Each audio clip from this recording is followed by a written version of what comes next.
So, Hinebra at saka Blackwater, no? So, dikit yung laban, pero yung last play, yun ang sa tingin ko crucial. Yung defensive stop ng Hinebra against Chris Ortiz. Actually, ang kaibahan dito sa game na to, lamang yung Blackwater from the start.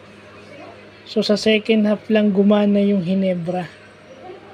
Kumbaga, inararo, tsinaga ng Hinebra yung mga ginawa nila ngayong game na to.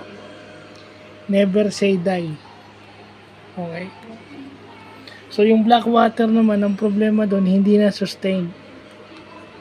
No? Pang-apat na talo na nila, yun ang problema. Meron na silang pero hindi na nasosustain.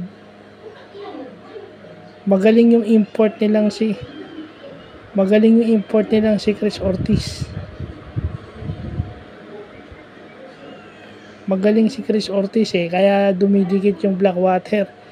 Pero hindi mo tatalunin yung Hinebra na maraming pyesa. Kung ang San Miguel walang patapon, ito lalo. At saka metikuloso yung coach nito, so makikita mo